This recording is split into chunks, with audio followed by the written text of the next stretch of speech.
Hiya, c'est Okedax.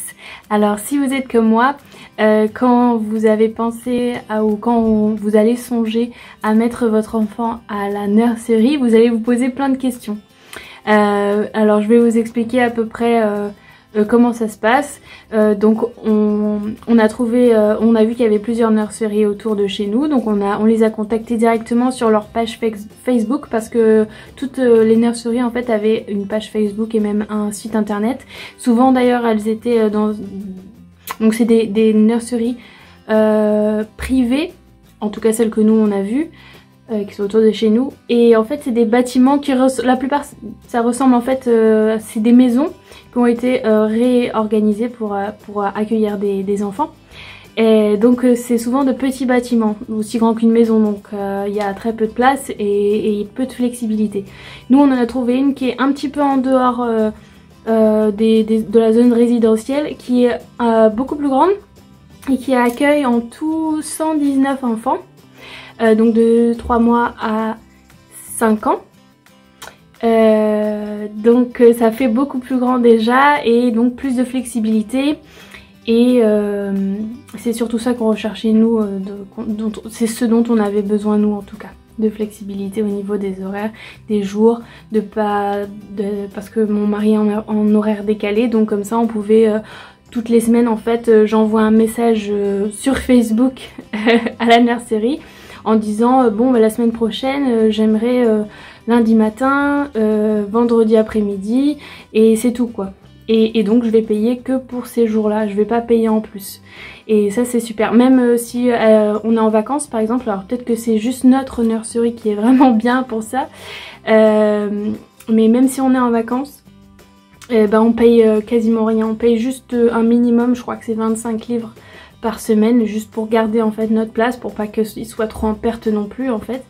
Ça paraît logique. Et c'est tout. Donc c'est plutôt super de ce point de vue là. Qu'est-ce qu'il y a d'autre comme question que je me posais? Donc après avoir contacté les nurseries autour, on a vu que celle-là c'était vraiment celle qui nous convenait au niveau des horaires. Donc on a été voir sur place, ils nous ont fait un tour de l'établissement. C'était tout à fait ce auquel on s'attendait. Donc il y a trois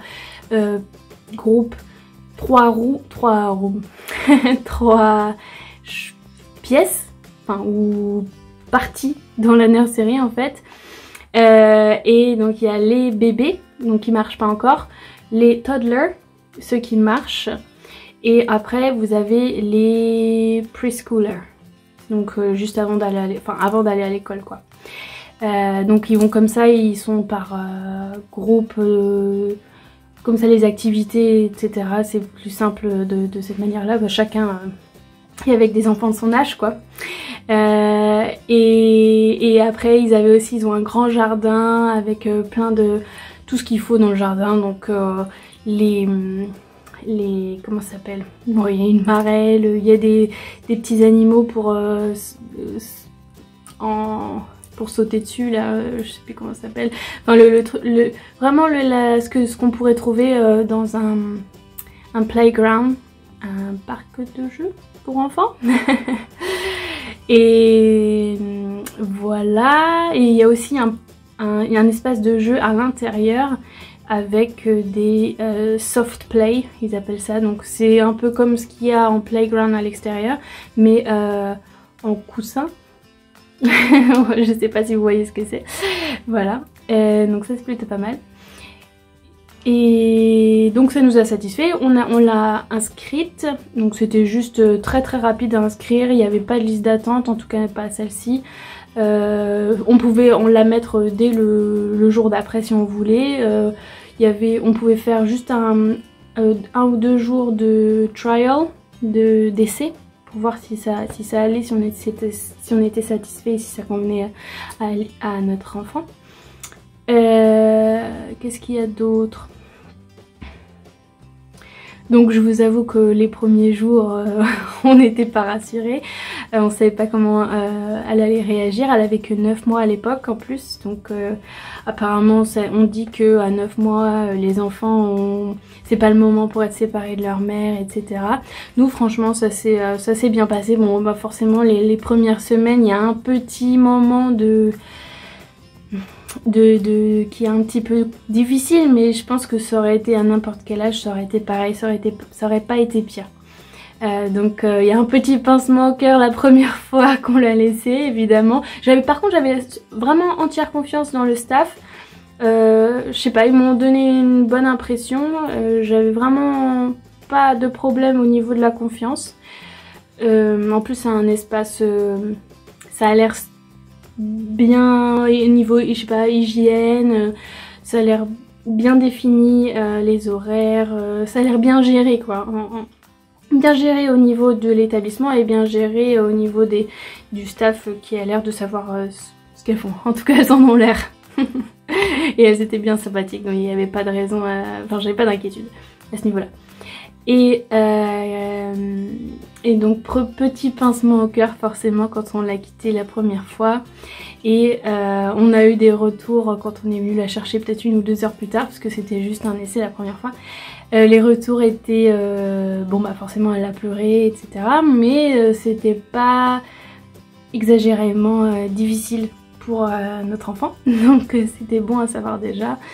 Et on savait de toute manière que ça allait s'améliorer avec le temps. Donc au fur et à mesure des jours et des semaines, c'était un petit peu difficile le moment de la séparation. Et puis après apparemment elle oubliait complètement qu'on n'était plus là. Et ce qui était étrange et auquel je m'attendais pas, c'est qu'elle pleurait aussi quand on venait la chercher. Même des fois encore quand elle est un petit peu fatiguée, quand on vient la chercher, elle pleure de relief. Elle s'est dit c'est bon, ils sont là. Finalement ils m'ont pas oublié, je sais pas exactement, mais j'imagine que c'est quelque chose comme ça. Mais ça aurait été pareil avec n'importe quelle garde, je suppose. Et je sais pas si c'est exclusif aussi à notre nursery, et je le crois pas parce que j'ai eu d'autres parents qui m'ont dit la même chose de leur nursery.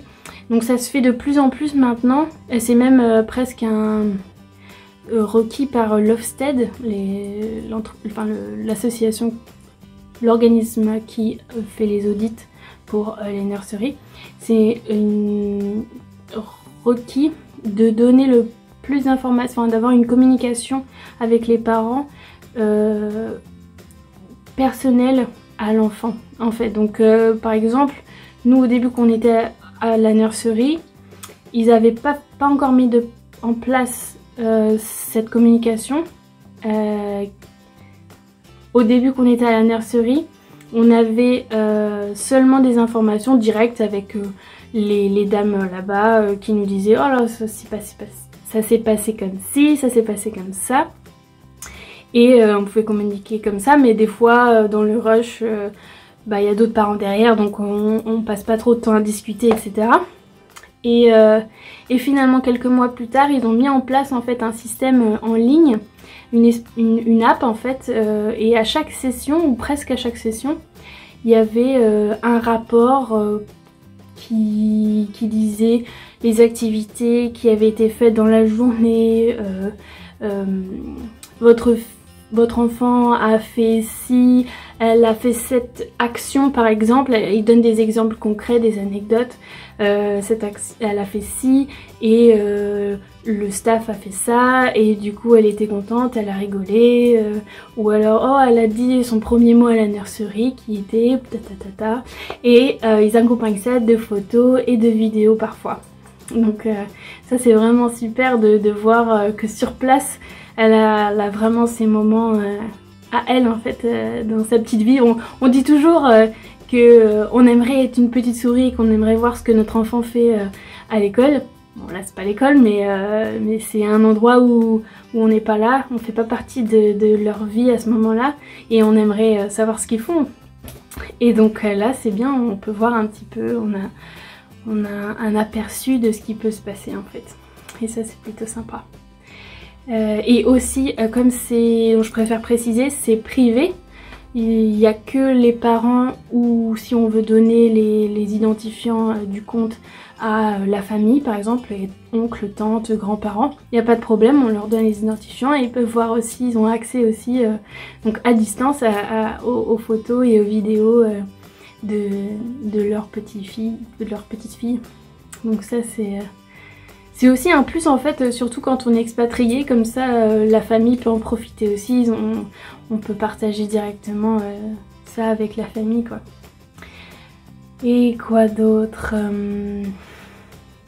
Donc après je sais pas si ça se fait aussi en France dans les crèches maternelles, mais ici au UK ils font beaucoup de le jour du livre, le jour de donation à cette association, le jour etc. Beaucoup d'events, de jours comme ça spéciaux.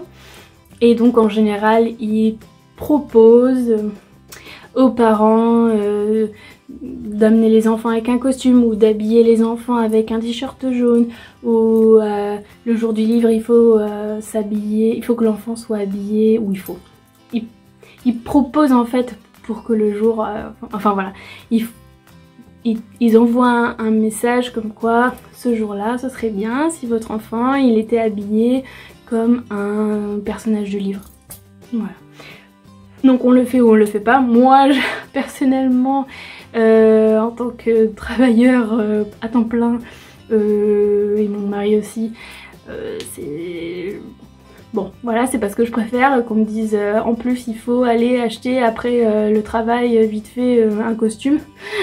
Voilà, qui va servir une fois pour un bébé qui a 9 mois. Bon voilà. Mais après chacun, après j'imagine que pour les enfants les plus âgés c'est bien sympathique. Et donc même le jour de Noël par exemple, tout le staff était habillé en un peu Noël. Il y a aussi le jour du pyjama, ça c'est partout, même dans les entreprises genre quand j'étais dans l'hôtellerie, il a fallu un jour que je m'habille en pyjama. À travailler en pyjama, c'est un peu bizarre, mais voilà. Et donc elle aussi à la nurserie, les dames étaient habillées, étaient en pyjama en fait. Tout le monde était en pyjama. Donc ça, voilà.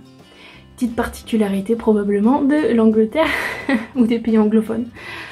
Voilà. Et quoi d'autre? Qu'est-ce que moi je me suis posé comme question?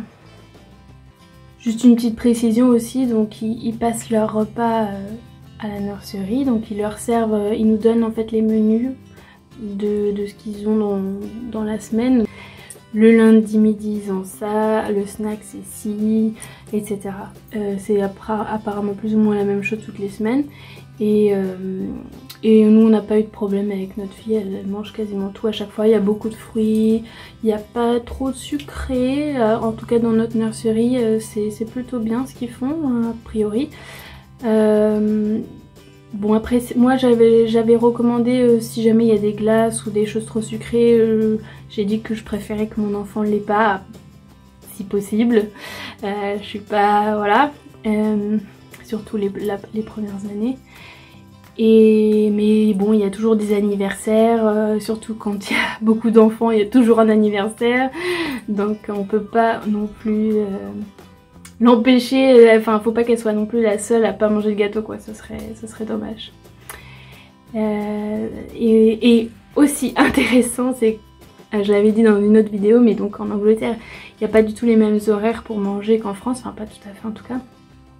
Et par exemple, ils ont leur lunch, donc le déjeuner, c'est à 11 h, en tout cas pour ma fille.